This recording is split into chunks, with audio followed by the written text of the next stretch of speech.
We are so thrilled to be partnering with Hinge. Hinge is the dating app designed to be deleted. As you all know, I'm a huge Hinge advocate as I met my partner of almost 3 years on the app. Even before meeting him, Hinge was always my go-to app because I met more relationship-minded people here and had some great dates. Clearly, I haven't been on the app for a little while, but I re-downloaded it to check out some of the new features. One that stood out to me was the voice prompt, my best friend's take on why you should date me, where your friend can hype you up. Not only does this make the profile creation less daunting, but it's not always easy to see your own green flags. So to test it out, I asked Yue some fun prompts to get her take on what I could put if I was dating again. So the first one, how long have we known each other? What was your first impression of me and how has that changed? Julie and I have known each other for almost 10 years. My first impression of Julie was that she's very social, but I've learned that she has a lot more depth to her beyond the social butterfly that she is. My next prompt, what do you think are my green flags?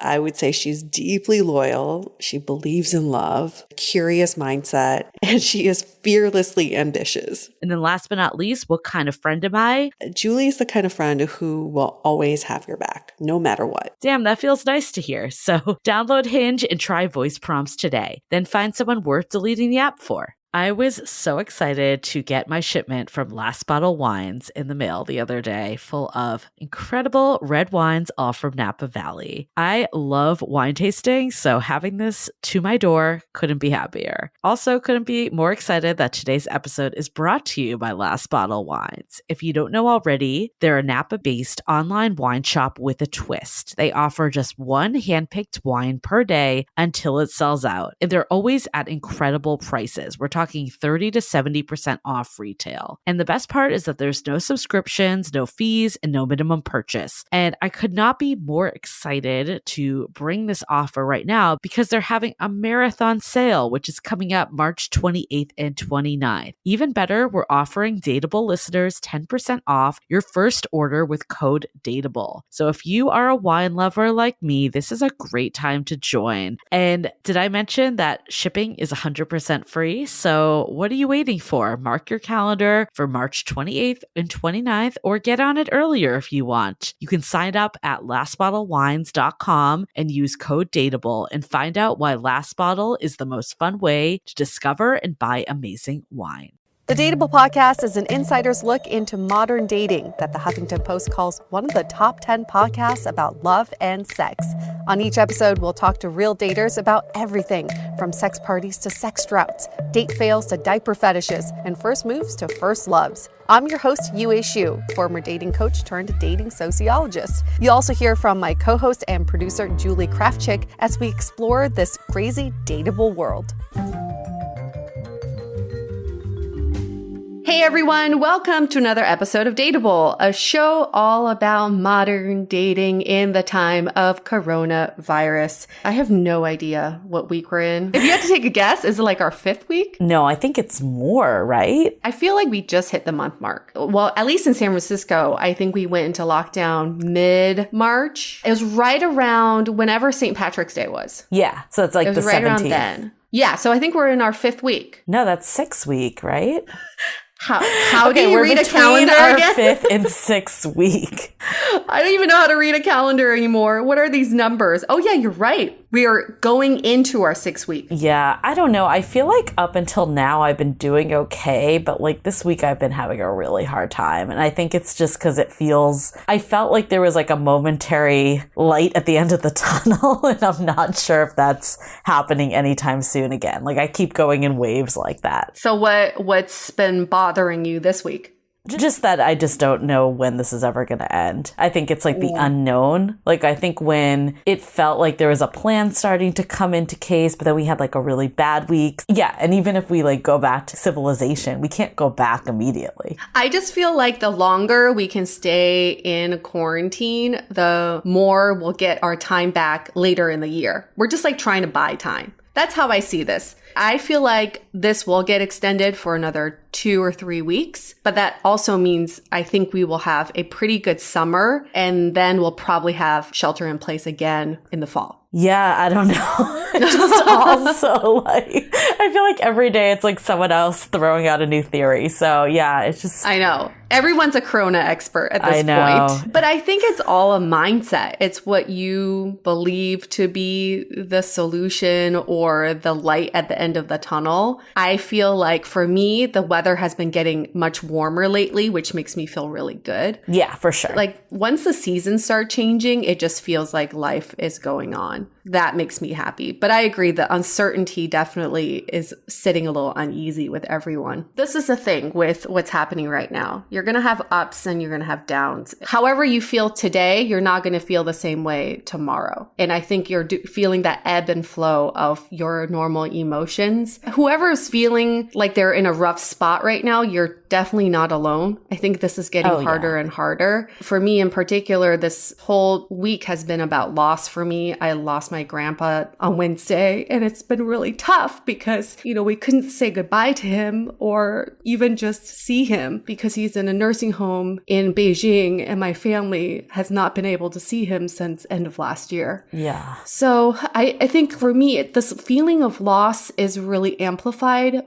It's not just loss of life, but also loss. I think people are feeling loss of jobs, loss of time, loss of freedom. This theme is really resonating, and it's also amplified this week. And what can we do during this time to deal with these feelings? And to me, Julie, honestly, I think instead of suppressing them, I need them to just come out. Yeah, I mean, I think, first of all, I'm very sorry about your grandfather. It's so hard right now. I think, it's on that scale. And we also talked to someone, we did an interview this week about someone that was just dealing with, a breakup during this time, right? And I think both of those, right? It's, again, on different scales, but it's the reality that life hasn't stopped. Your grandfather wasn't affected by COVID-19, but it doesn't make this any harder to, get through right now. And I think we're all expected to be this is the one thing we're focused on. And the reality is we have lives and we have emotions that have nothing to do with COVID-19. So it's everything kind of suppressed at once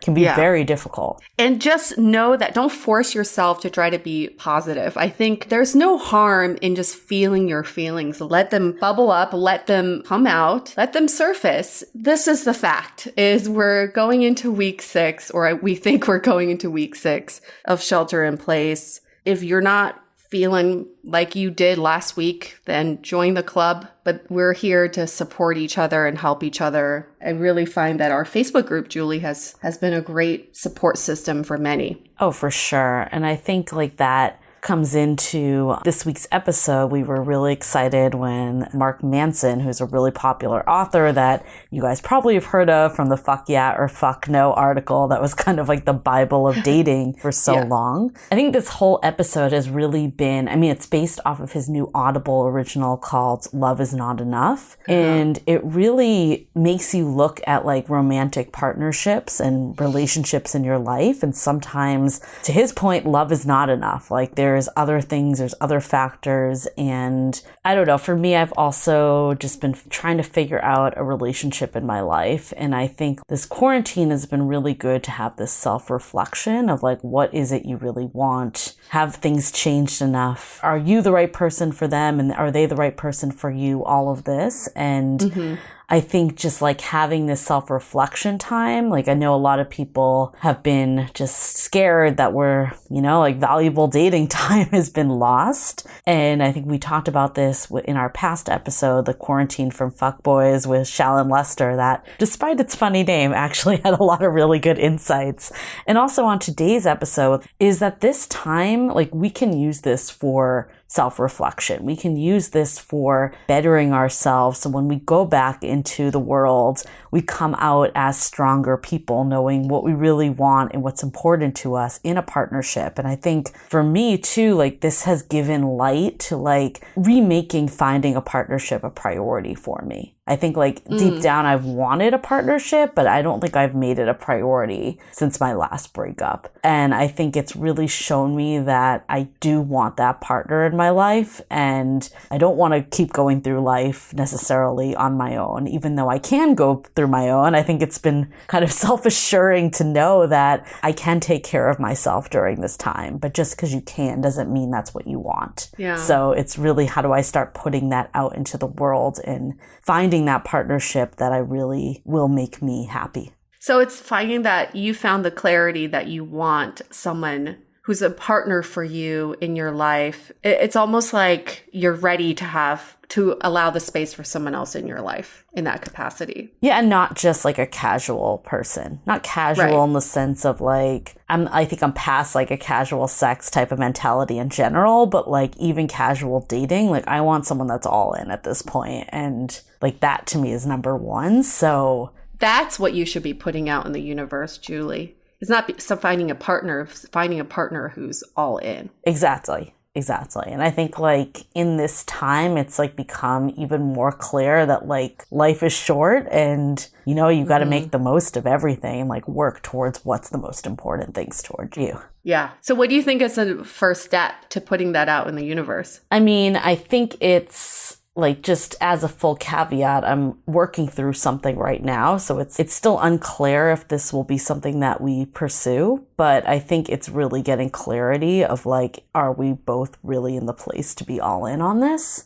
And if we're not, like putting it to rest for good and like being free of this to move into something that is that person. So I'm not saying that that's not this person, but I need to get that clarity and not let it keep drawing out. So I think that's the biggest thing. Well, yeah, this is the perfect time to work through that, but also not get your feelings muddled because of the lockdowns. Yeah, and I think that's like something that we've heard from people in the Love in the Time of Corona group also, is that sometimes we're hearing that people are coming back into people's lives because of just loneliness and boredom. And like we had one person say like, this woman I went on a couple dates with came back and I don't trust the feelings are genuine. And in that case, like you really do need to trust your intuition. I don't think it's all bad if someone comes back into your life right now, because I think this time is shedding what I was saying of like a lot of people refocusing and reprioritizing relationships. So maybe someone did genuinely feel like they made a mistake, but I also think you know when someone's coming back when it's just like they've nothing better to be doing and all of that. Yeah, and also you want to see how they show up. If they're coming back and they're showing up the exact same way they did last time, then you know that this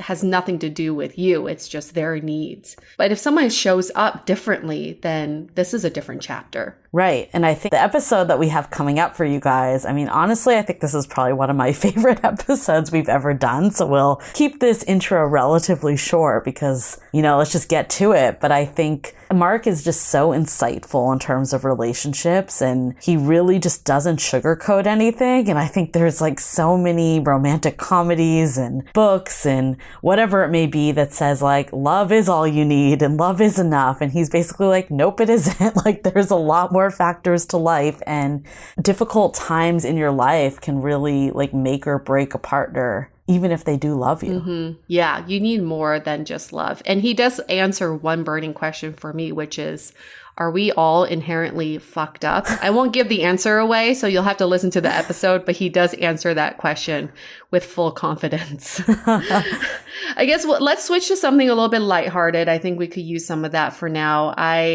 I certainly could, but I really want to thank our sponsor for this episode, as this episode is brought to you by Best Fiends, which is one of my favorite games to play right now in this time of social distancing. The game is completely free to download. I am obsessed with it, but on a very healthy scale, okay? I'm on level, I believe, 70 now, so I've gone up 20 levels since the last time we talked about them. And the game basically takes you through a series of challenging puzzles that are fun, take your mind off of things, but also engage your brain. I like that it's a casual game, so you can play during any amount of downtime that you may have. They've got these great, cute little bug characters in the game. There's like a slug and there's like flies. I don't know. I can't even explain why they're so cute, but it makes me smile every time. So now I'm on level 70. I'm trying to get to more and more levels, but every month they update the game so it's never old. Engage your brain with fun puzzles and collect tons of cute characters. Trust me, with over 100 million downloads, this 5-star rated mobile puzzle game is a must play. Download Best Fiends free on the Apple App Store or Google Play. That's friends without the R. Best Fiends. Now let's get to this episode with Mark Manson.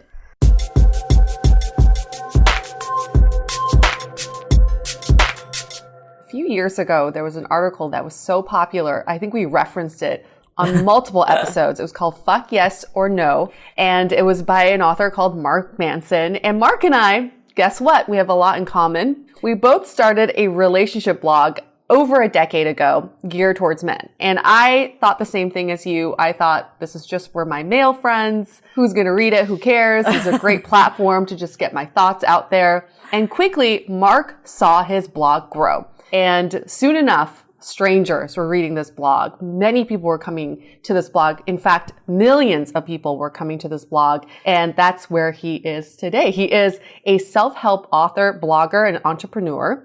Obviously, we reference his very popular article, Fuck Yes or No, which can be found among many other articles on his website, markmanson.net. He's also the New York Times bestselling author of 3 books, Everything is Fucked, a book about hope, The Subtle Art of Not Giving a Fuck, a counterintuitive approach to living the good life, and Models, Attract Women Through Honesty. What? No fuck in that? In that title? You missed one there. You have the best title names by far. But now he has an Audible original called Love Is Not Enough that brings his signature no-nonsense wisdom and a lot of fuck words back to the subject he started his career covering, which is about relationships. So he's 36 years old, lives in New York City, currently on lockdown, originally from Austin, and is married. So Mark, in Love Is Not Enough, kind of compare the Beatles song All You Need Is Love and then the 9 Inch Nails song Love Is Not Enough. Why do you think, this like rainbows and butterflies sort of approach to love, that love conquers all, is super flawed? I think it's flawed in that we tend to assume that because something feels very good, it must be very good. And love tricks us a lot in that way. Like, we can fall in love with people who are bad for us. We can fall in love with people who don't treat us well or who are not healthy for us. But it's very hard to be aware of that when you're going through the experience of love or when you are falling for somebody. And so a lot of what I write about in relation to dating and relationships is trying to get people to be a little bit more thoughtful, a little bit more self-aware of, I guess, the broader picture when that is happening. And so I kind of use the Beatles and 9 Inch Nails reference just because it's, the irony with the Beatles is that, John Lennon saying all you need is love, but he like beat his wives and abandoned one of his kids and was just the most horrible husband. Asshole. Yeah. And then Trent Reznor, this guy who's like so famous for doing all this fucked up stuff on stage, writes a song called Love Is Not Enough. And if you look at his personal life, he is like the most functional, responsible husband and father in the music industry. So I just thought it was a very cool dichotomy. Why do you think our society as a whole idealizes love so much and like thinks it's the solution to all problems? Well, I mean, I guess a very cynical answer to that question is love sells well. It's easy to sell love.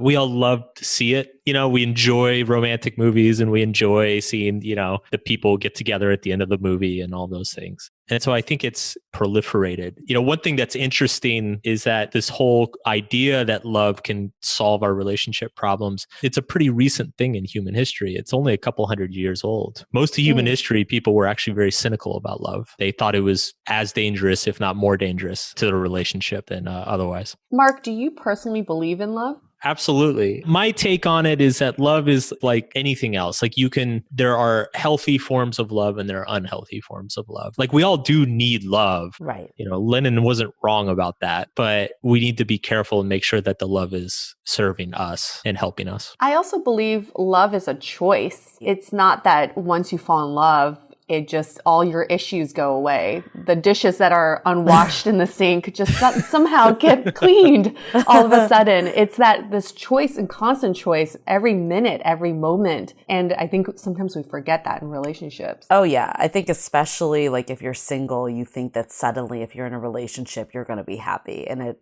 usually doesn't work that way. Yeah. Yes. Yeah. So in your Audible original, Love Is Not Enough, it's so fascinating. You follow 5 real people over the course of 6 months, and they openly let you record all the issues that they're bringing to you. I think what's so fascinating is you relate everybody's problems back to like their history, their background, their upbringing, because I think sometimes we forget that that's what creates who you are today. There's one of my favorite relationship books is a book by Harville Hendricks called Getting Love You Want. I'm biased, you've seen my book titles, but I think it's a terrible title. But the book is fantastic. Doesn't have fuck in it.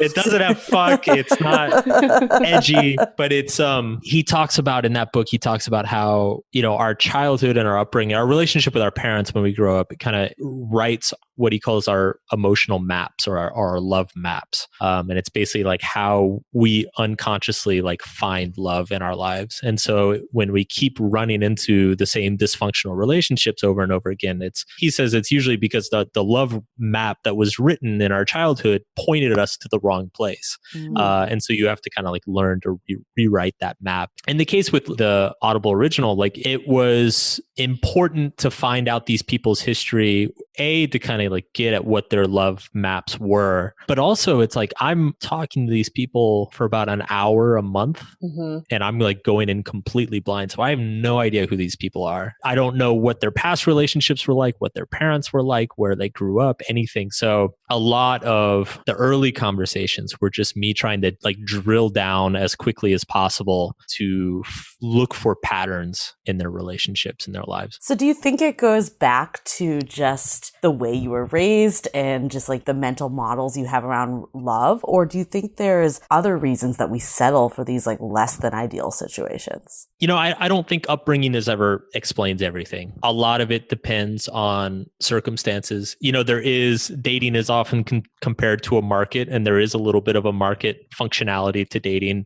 So depending on the city you're in, your religious beliefs, your political beliefs, your lifestyle, your gender, your sexual orientation, like all of those things kind of affect where you're going to meet people, the circumstances in which you're going to meet people. And so I think there's a real like kind of practical day-to-day life component that you have to consider as well. One of the people in the project was a woman in her 30s, actually here in New York, who's just like basically been on like a 10-year dry spell with date. Like it's just for 10 years, she hasn't had a serious relationship. And one of my first, inclinations is like, well, maybe she's just looking in the wrong places. And I mean, yeah, she was on Tinder a lot, and Tinder is pretty notorious these days for having a low hit rate. And that probably was part of it. But at some point you have to realize like, okay, she's got some sort of pattern here that she's not aware of. Right. Well, it sounded like for her too, she was definitely standing for way less than she deserved and taking kind of like crumbs of relationships. And also just waiting for relationships to happen versus her going out and finding the right people. Yeah, it was interesting with her. Without spoiling too much, when I was working with her, I really felt like I was spending most of the time like encouraging her to be more proactive. And it's something I generally encourage women to do, is to be more assertive and like upfront with what they want and how they feel. But then she was just meeting like the shittiest guys. So I'm like, well, maybe it's good that you didn't tell him that you wanted a relationship after all. Why do you think like she kept meeting those shitty guys and she wasn't able to be like, this is not a healthy situation, this is not good for me? Like, what is it that some people cannot recognize? Because I know I've been there before. I've definitely been in situations that looking back, I'm like, why did I do that to myself? And I'm curious what your thoughts are. I think a lot of people, and I see this in both men and women, I think a lot of people, they develop like some unconscious patterns or unconscious assumptions about like who they can date and can't, who is like an acceptable partner for them and who's not. And I don't even think they realize it, but they kind of self-select sometimes for a certain type of person who's just bad for them. And so they feel stuck. They're like, these are the only people I'm meeting, but none of them are good for me. When they don't even realize that they're overlooking a bunch of other people like very early on in the process without realizing it. Well, what was interesting about her story was her life was a hot mess before. And she turned her life around and she thought, now's the time for me to attract that right person. So I think she almost assumed that whoever she attracted in her new stage in life would be the right person. Yeah. And then,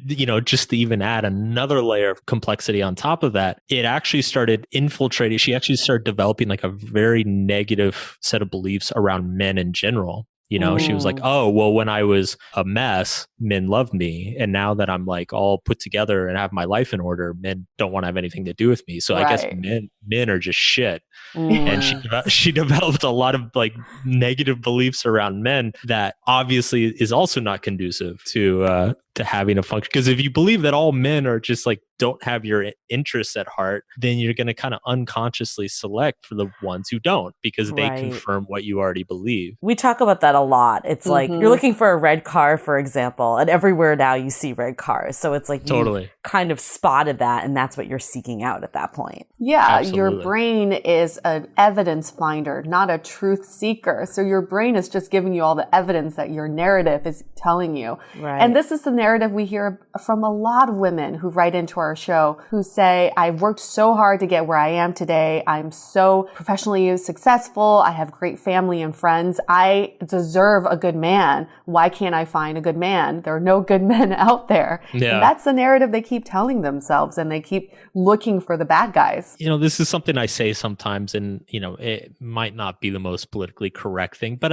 I think it's true, which is as you guys, I'm sure you guys believe too, like relationship, it's a skill set. Like you have to learn these things and practice these things and develop these parts of yourselves. And I guess traditionally, if you look at previous generations, men were always kind of stereotyped as being very emotionally clueless. And it's the classic male gender role was always like, okay, get really good at your career, make a bunch of money, and like all the soft, touchy-feely stuff, let women deal with it. And with feminism and with all the new gender roles, breaking down barriers and all this stuff, I think maybe there's a little bit of assumption with a lot of women that it's like, okay, well, I worked my ass off on my career, I'm making all this money, but they don't realize that they never developed those emotional skills. Yeah. Right. So they're actually in a very similar position that men traditionally were in, which is they're super successful, very proud of themselves, high self-esteem, but they never actually learned how to develop intimacy and be in a relationship. 100%. So I think what I love about your Audible original is that you follow people like the woman we were just talking about that kind of stands for less than ideal situations, just in terms of men not committing or maybe treating her like a first priority and all that. And then you also talk about like more extreme ones, like a woman that is still dating a married man and some of the things that you like traditionally think of. How do you kind of identify when there is a bad situationship is what I was going to say, but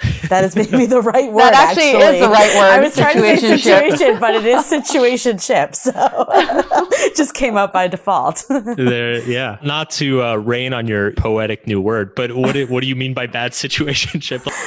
I don't know, like a healthy relationship, right? You Sure. think of like when there's two very committed partnerships that treat each other like equals and really are giving to each other and taking as much in an equal fashion. And then there's these situations where one person is clearly not getting their needs met and continuing to go after the relationship despite feeling upset like the whole time. And I know I've definitely been there. It's like, I know logically this is not a good situation, but for whatever reason you keep doing it. And I guess what are some of the ways that you can spot when someone is in one of these unhealthy toxic situations. relationships. Yeah. Gotcha. The other woman you brought up, she's a perfect example of kind of everything that we're talking about. Very high-powered woman, extremely successful in her career, extremely smart, and just stuck in a relationship with a married guy who turned out was like borderline emotionally abusive towards her. One of the things that I discovered with her pretty quickly was that she grew up in such a dysfunctional household, like such an abusive childhood. That relationship she was in actually felt loving to her. That actually was the most loving relationship she had ever been in. And that was eye-opening, both for me and for her, to realize that. When all you've experienced is dad being drunk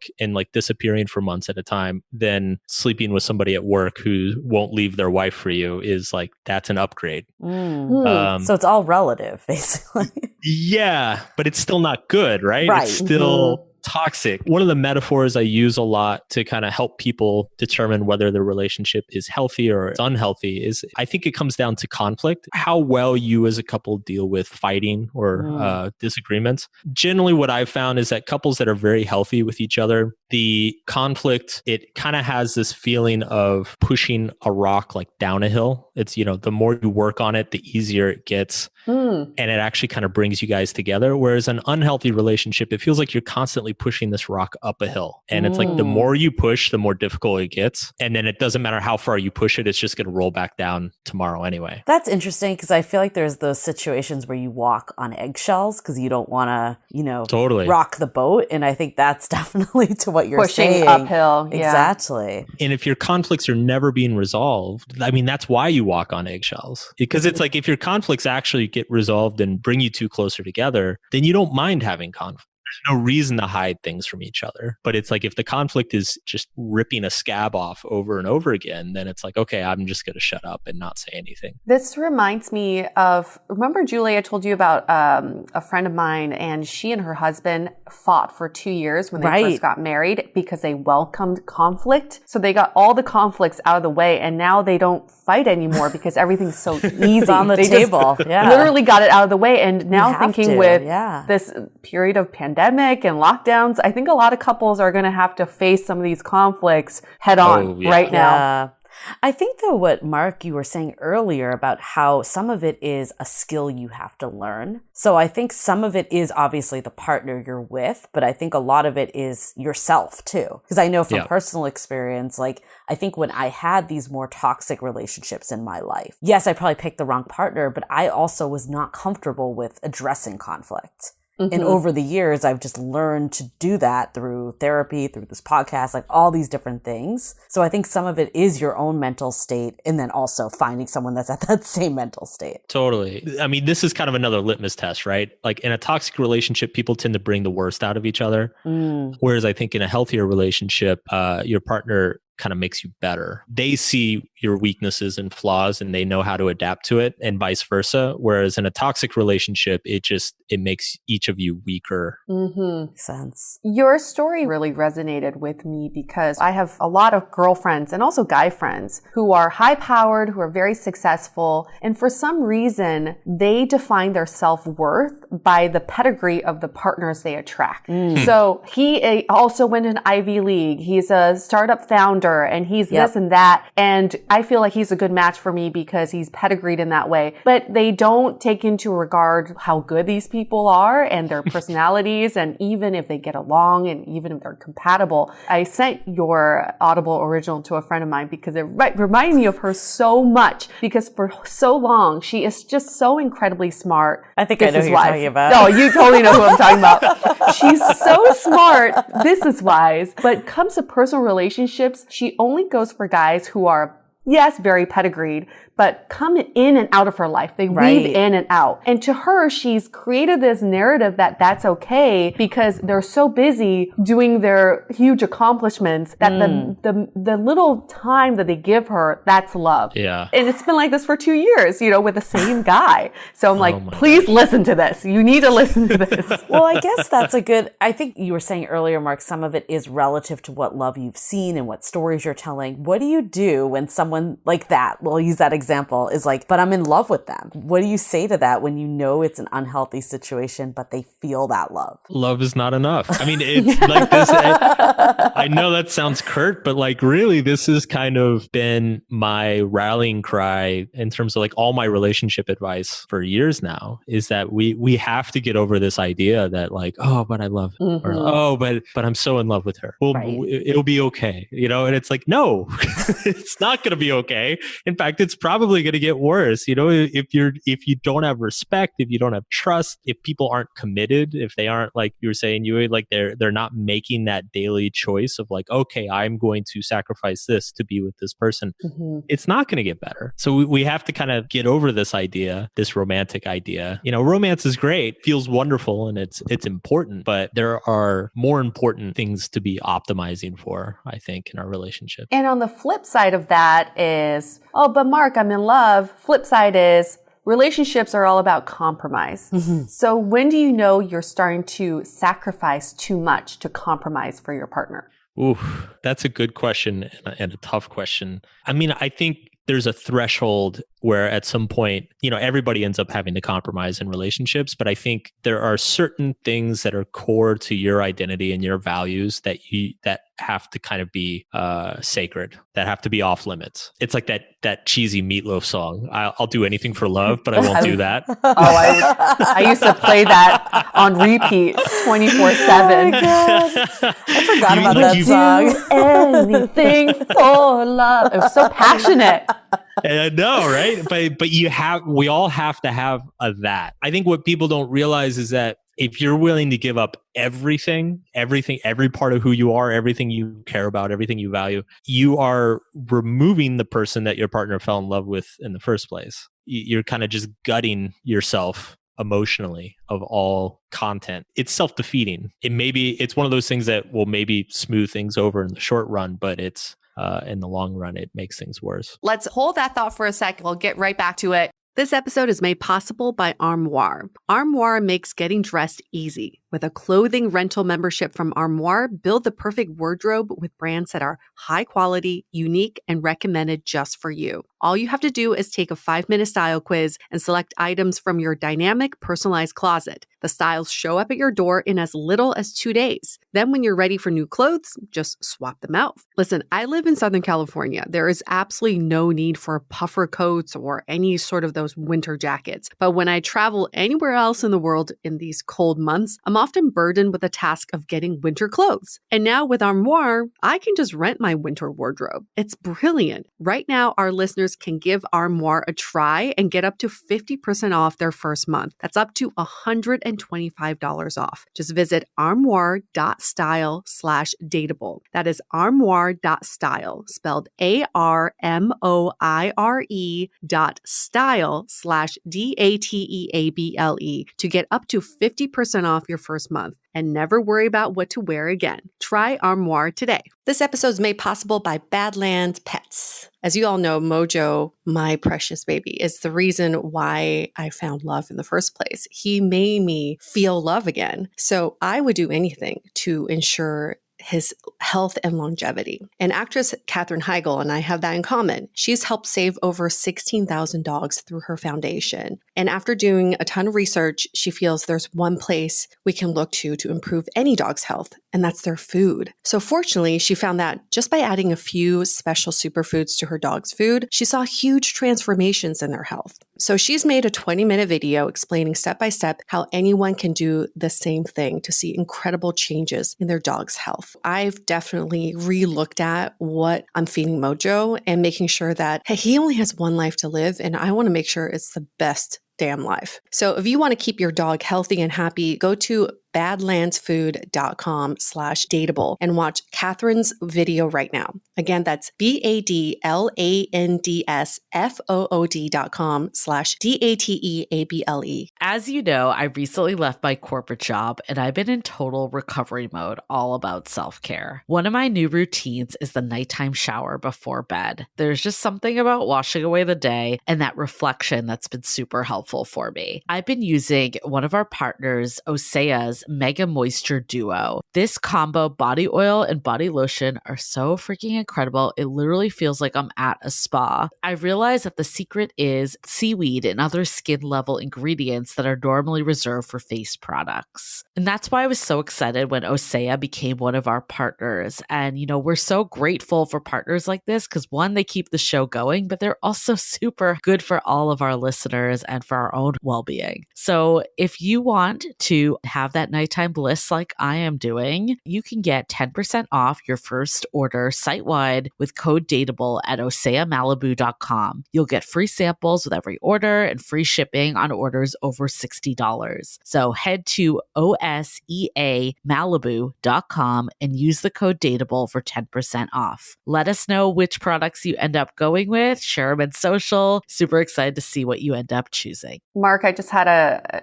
business idea for you. You need to create a playlist that takes people through this journey. It starts with the John Lennon song, All You Need Is Love. And then you go to Meatloaf, and then you start getting into Nine Inch Nails, Love Is Not Enough. And then you just get into like some really real songs, you know, maybe like one of the rap songs. But you just take people through a journey. I see many lawsuits in my future.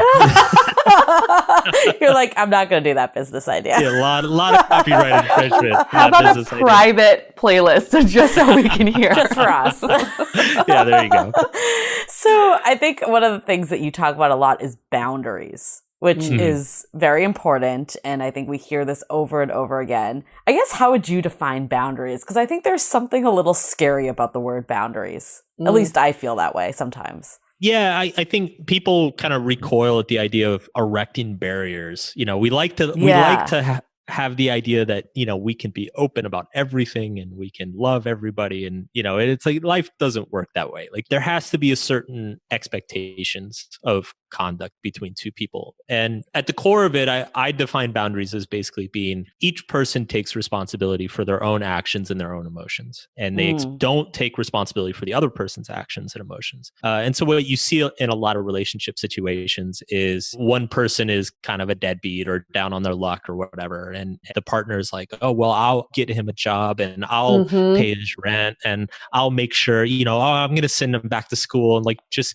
you know, they start trying to fix the other person while building resentment at the same time. Totally. And the person being fixed is building resentment too, because it's like their autonomy is being impeded upon. There are a lot of dynamics that play out. One I call the breaker and the fixer. One I call the runner and the chaser, which sounds like your friend. It's when one person is always pulling back from the relationship and the other person is always stepping forward to try to catch them and bring them back. It's a way to kind of experience the feeling of intimacy without actually having to expose yourself and be intimate with somebody. And so when we have porous and bad boundaries, we start developing these patterns with people, and the patterns become very destructive. They create a lot of drama, they create a lot of conflict unnecessarily, and neither person is really getting their needs met. So what is an example of like the breaker and a fixer? Like what's a healthy boundary that you could put in place if you're in that situation? So I can call on my own personal history here. You know, my first relationship in my life, I was the fixer and my girlfriend was the breaker. And we were young, we were both very like emotionally dysfunctional. Ultimately, their strategies to feel loved and feel important and feel needed. She found that if she could cause problems, I would come and fix them. And when I fixed them, it made me feel needed and loved. And when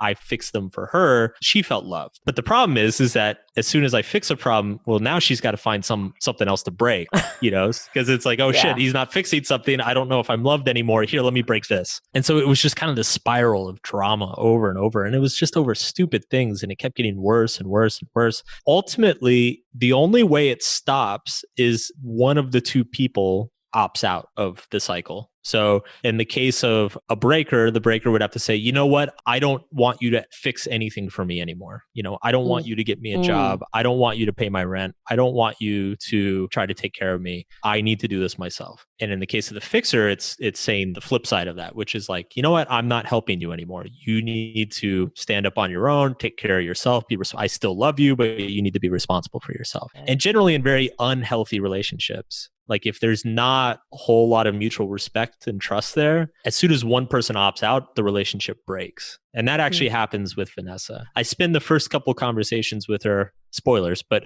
I spend the first couple of conversations with her, teaching her about boundaries and teaching her how to opt out of these cycles with the married man. And it's funny because she originally came to me and she's like, I don't know how to break up with him. I don't know how to break up with him. I want to get out. I want to get out. And it turned out she didn't even have to do anything.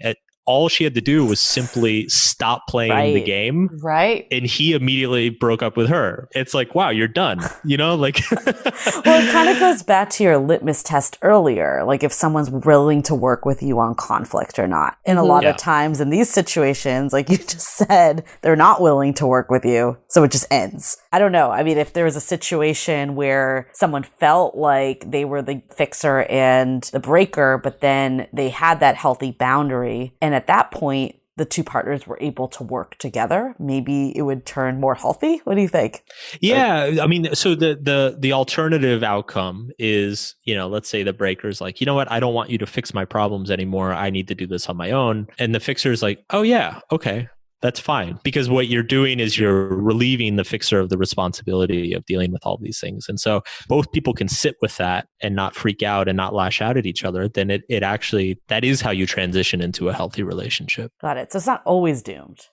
There's a way to turn it around. No, it can be fixed. Yeah, it can be fixed, or I don't like the word fixed. Like it can evolve. Right. And what about with the chaser and the runner? What are some boundaries they can set? Yeah. It's just, I'm not going to chase anymore. In the simple case of, so like the woman we were talking about, like she had a guy who was just ghosting her constantly. And I'm like, well, look, like be straight up. Like, do you want to date me?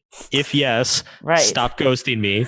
If no, peace. Like that's a boundary, right? It's like when you draw a line in the sand and you say, I am no longer tolerating this behavior and this is what's going to happen. And sure enough, he ghosted her again, and it's like it fell apart. Well, I think people have trouble with boundaries because they're afraid of that outcome. Like, I think there's a lot of feeling like, well, at least I have someone, at least I have something going on. And not to say that that's healthy, but I think that's where the boundary creation gets scary. And also, you have to know where your intentions for the boundaries come from. You can't set these boundaries hoping for him to say, no, I want to be with you. Right. And then you're super disappointed when he doesn't do that. You actually have to believe in the boundary that you're setting. Right. Yeah. It can't be a game. Yeah. It's anytime you gamify anything in relationships, you're ruining it. And it's what you just said reminds me of like when I wrote my men's dating book, which is it's called Attract Women Through Honesty. I used to get emails when it first came out. I used to get emails from guys, and this is back when the whole pickup artist thing was going on. And I used to get emails from guys, and they're like, hey Mark, read your book, was really cool, but I tried the whole honesty thing, didn't work, man. It's like it totally didn't get laid. You're doing the point. Wrong. Yeah. You are doing it wrong. Oh my God. I think that though, that ties into this whole, like you brought this up in the Audible original of like this holding on to a fantasy. And I do think that is part of why people don't want to create the boundary. How do you think like this idea of pretending like things are going to work out or pretending like things are great, or you, I don't know, can see a future with someone that might not be in your life at all, whatever that fantasy is, how do you think that is destructive to people? The fantasy thing was really interesting. So when I went into this project, it was pretty obvious that there are going to be a few themes just because I've been writing about this stuff for so long. Right. So I knew boundaries were going to come up. I knew vulnerability and honesty was going to come up. That always comes up. The fantasy thing was really interesting because that was the one thing that I started connecting the dots on that as the project went on. I started to realize, so there was one woman who came in, her issue was specifically around fantasy. She actually like compulsively fantasized about another woman who was not her partner. And it was causing all sorts of stress and problems in her life. And at first I was kind of like, oh, she's a little bit of the oddball here. Like like everybody else had like boundary issues and honesty issues and self-esteem issues and all this stuff. And it's like, then you've got this one woman who's just like got this fantasy thing going on. But as the project went on, I started to realize that all these other people had fantasy issues too. It's just that their fantasies weren't as, I guess, obvious. So there's one man in it who his name's Jerry, and he's twice divorced, and both divorces were catastrophic. He's got like some PTSD type things going on from them, and he's in his first new relationship, and he's really into his girlfriend, and he's struggling with he's literally afraid to tell her that he thinks it's too cold in the room, because talk about walking on eggshells. Like he is he's terrified to even like tap his toe on an eggshell, because he's just like so traumatized from his past divorces. Doesn't even have the eggs in his room. Exactly. And I started to realize that it's like, wait, Jerry's got fantasy going on too, which is in his head. The fantasy is if I ask to turn the AC down, my girlfriend's going to get angry at me. Like that's completely irrational and unreasonable. It's like just as detached from reality as some of these other fantasies. And so I started to notice this in other people I was talking to, and I'm like, huh. And then of course, obviously you think about the love and romance thing and you know, the Disney fantasy of, you know, living happily ever after and everything. And so fantasy ended up becoming one of like the central themes of the project. We fantasize a lot about love, and we invent these stories in our heads about our partners, about our relationships, about people we want to date or people we think who would be perfect for us.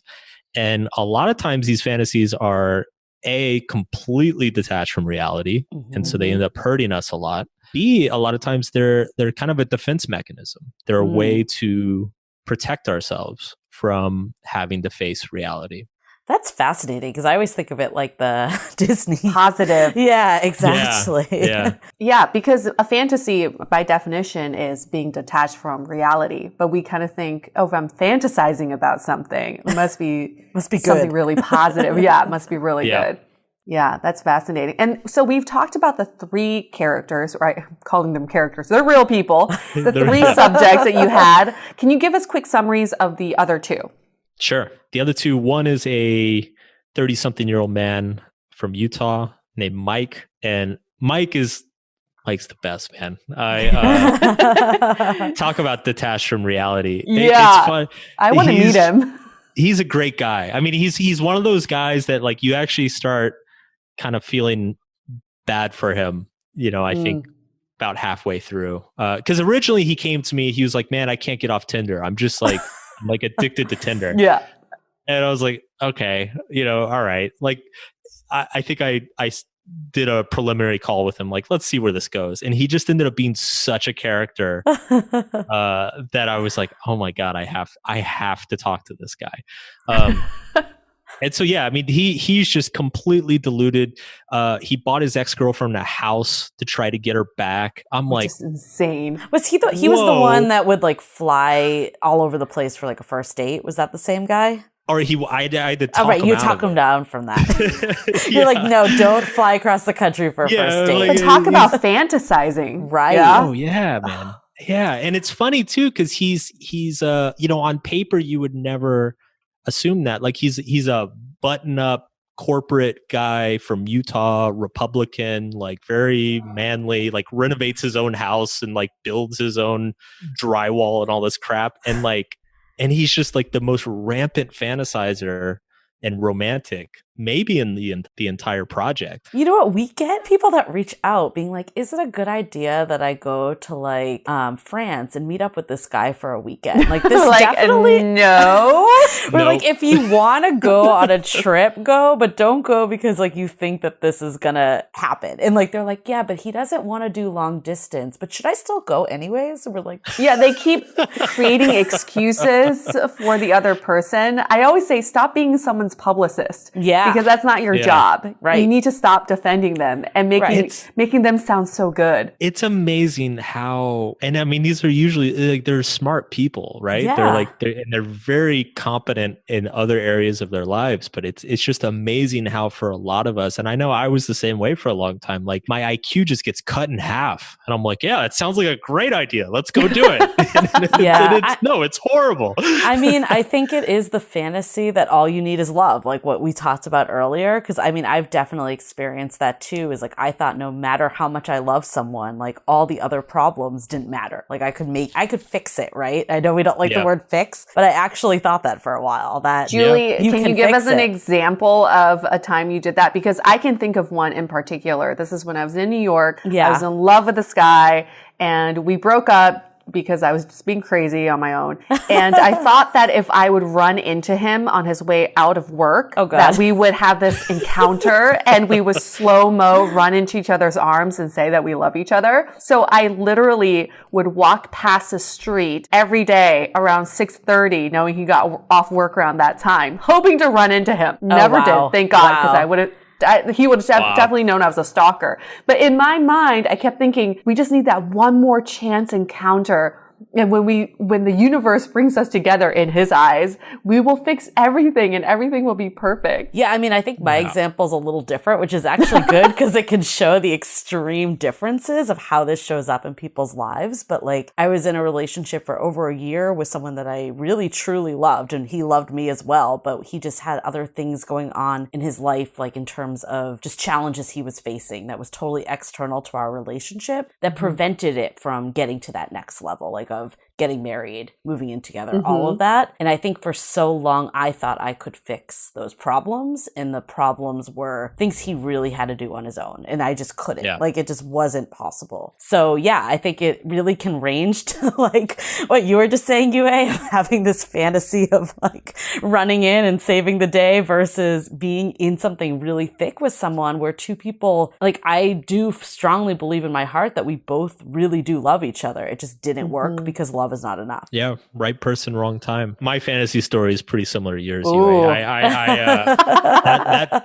That first girlfriend, that toxic relationship. So, you know, like most toxic, especially young toxic relationships, we broke up and got back together like 5 different times. And after one of the, I think actually it was the last breakup, and we were doing long distance because we went to different universities. That last breakup, I was like, you know what? I'm not going to stand for this. I'm going to like show her that I love her and that, you know, I'm committed to this and blah, blah, blah. And so I didn't tell her anything. I got on a bus, sat on a bus for 8 hours. You started with a bus? Bus is never a good idea. It never goes well. Going downhill. Bought a bus ticket. Showed up at her apartment. Oh, God. Unannounced. Oh. And it didn't go well. Oh. I mean, she let me stay for the night, but yeah. Oh, thank goodness. Yeah, she's like, you gotta get out of here. It wasn't as romantic as you had played back in your head. No. You know what though? Okay, what is the line though? Because this actually made me think of another situation I was in. Like last year, a relationship of mine ended because my boyfriend lost his visa and had to move back to the UK. And I think I am definitely more of an emotional person, and he was very logical. And I was all for doing long distance and really trying to make it work. And he was like, realistically, like, how is this going to work? Like, it was very black and white. And I think everything he said made sense, and I don't fault him. But I do also believe if two people are really committed to something and in it, they can make something work. And maybe that's me having the fantasy. I don't know. What's the line? Because it's not necessarily ideal to live our lives with no fantasy either. Sure. The fantasy is okay as long as it kind of exists within the bounds of trust. So for instance, like flying to France to meet a guy that you've never met before, like you don't know this person, they could be an axe murderer, like that's unreasonable, you know? Whereas if you've been dating somebody for 5 years and they move to France, then flying out there totally makes sense. You know, maybe that will reignite something. Maybe that will lead to a conversation that could create something. It's one of those things where the relationship kind of has to earn the fantasy. It has to earn the right to the fantasy. The fantasy can't save a relationship. It has to like magnify what's already there. And there needs to be context. I think like in history, I think like we think the big romantic gesture can save it. And then if it works in the movies. Yeah. And I think that's where we've got at this idealistic version, right? It's like we think that, like you said, if your story was a movie that you took a bus to see your ex, that would not have ended probably the way it ended, right? And that's what gives us this false hope and ideas. Yeah. We've talked about fucked up relationships. I think now is a good time to talk about healthy relationships and some takeaways and parting advice. Before we get into that, Mark, do you believe everyone's just inherently fucked up? Yes.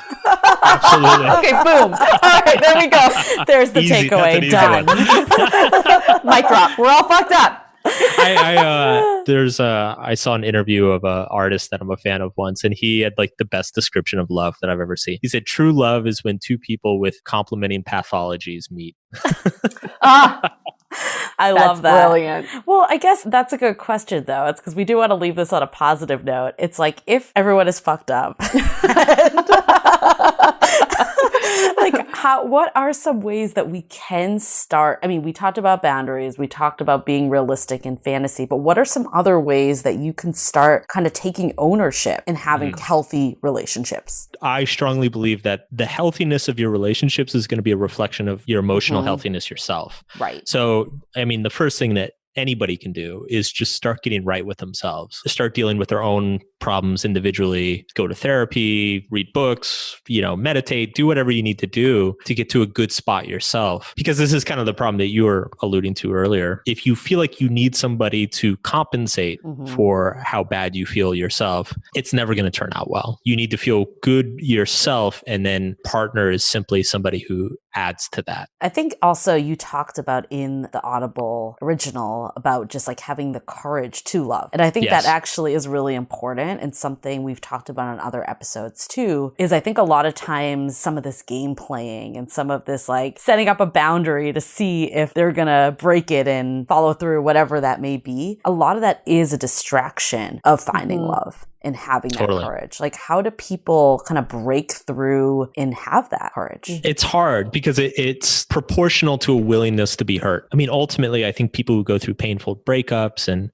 I get a lot of emails, especially from younger people who have just had their first heartbreak. And, we all remember our first heartbreak. We thought the world was going to end, and but it doesn't. And in fact, you end up being much better for it. And, I try to remind people of that it's actually going through that experience and seeing that the world doesn't end, seeing that there are other people out there for you, seeing that you can survive on your own, that you can be happy on your own. That's what gives you the courage to say, you know what, I'm going to take this leap with this person and see what happens. And I hope it goes well, but if it doesn't, I'll be fine. That allows you to engage the relationship from a place of confidence and strength. I always say that love can't be found, it can be felt. And I say this a lot because I feel like by people saying, I'm here to find love, it's like an object that just exists in the road and you just find it and somehow you take it in.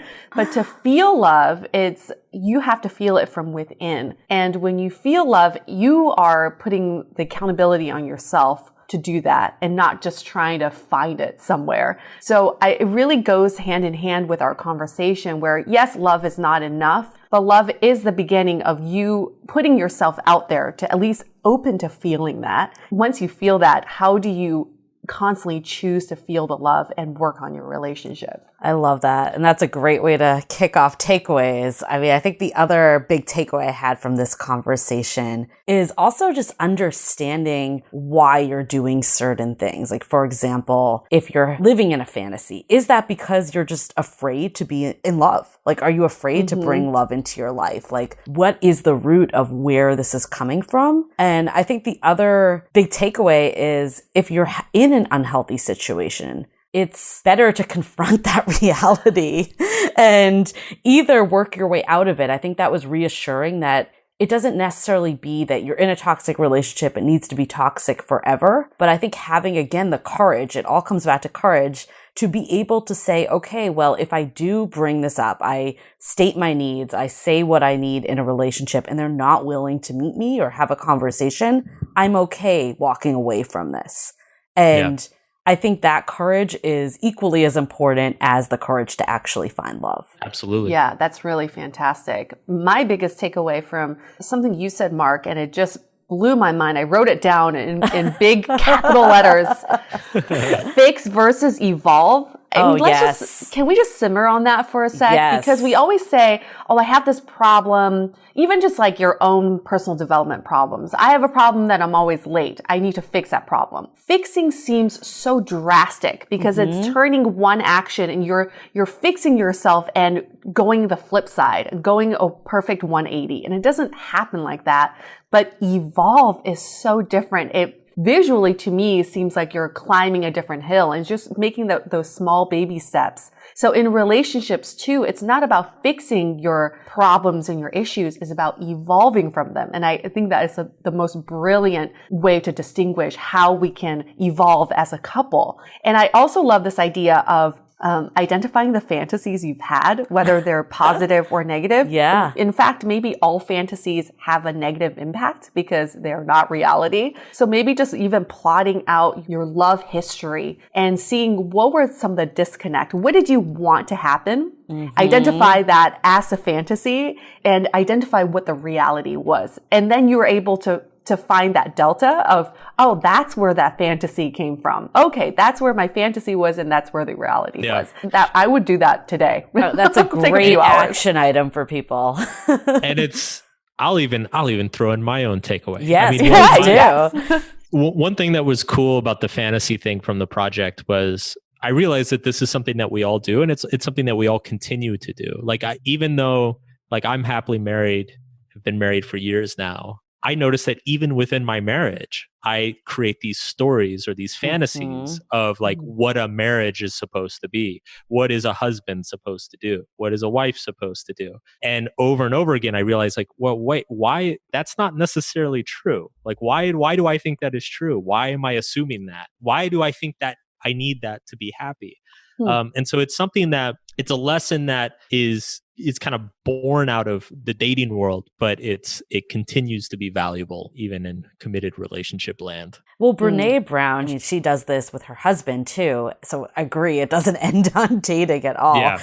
But her thing is like when there's something that she's feeling uncomfortable with, she'll say to him, the story in my head is X. And it's really putting out there that this is how I'm feeling right this minute. That might be completely invalid, but let's just talk about it. Let's have an open communication and see if this is valid or a total fantasy. And I think that's like a great way to build a healthy relationship. Like we talked about earlier, it all comes down to how you navigate conflict.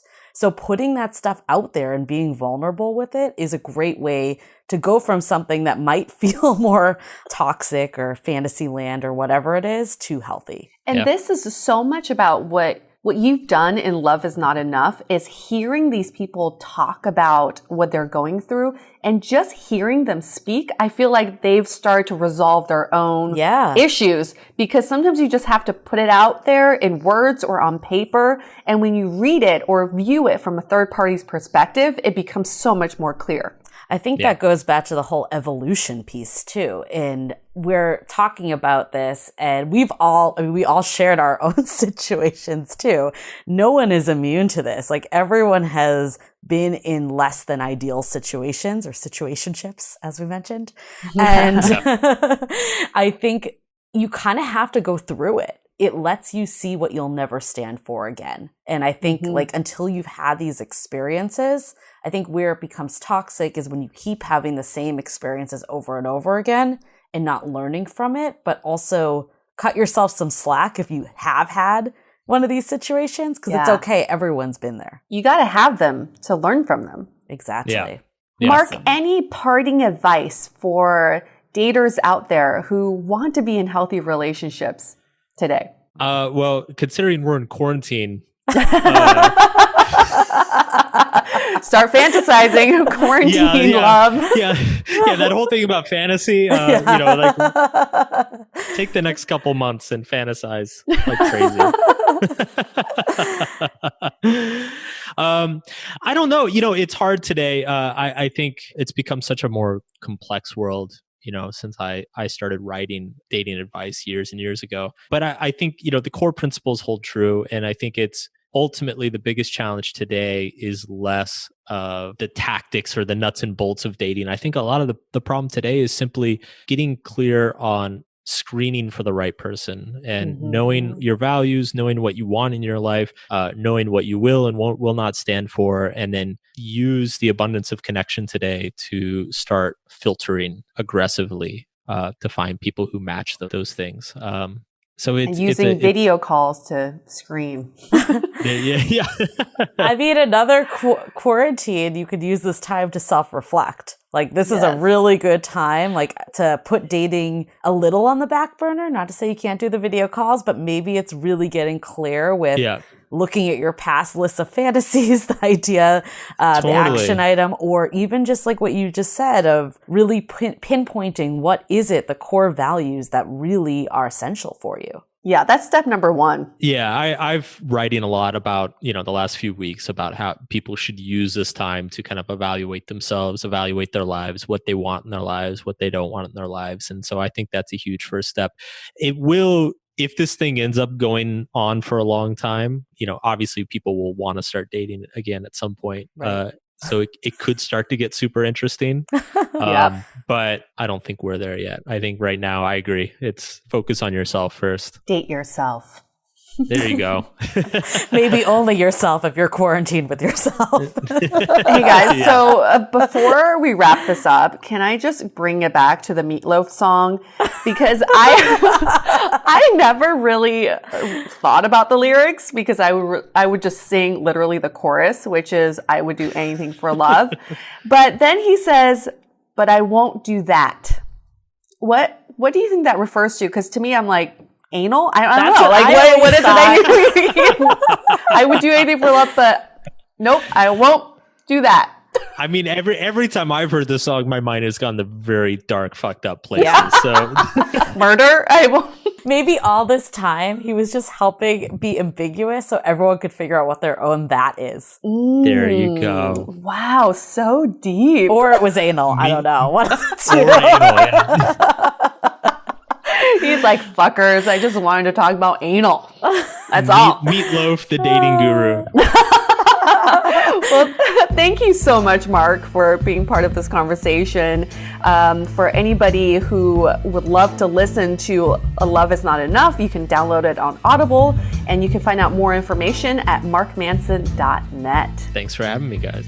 So we'll wrap this up. Stay dateable. The Dateable Podcast is part of the Frolic Podcast Network. Find more podcasts you'll love at frolic.media/podcasts. Want to continue the conversation? First, follow us on Instagram, Facebook, and Twitter with the handle @DateablePodcast. Tag us in any post with the hashtag StayDateable, and trust us, we look at all of those posts.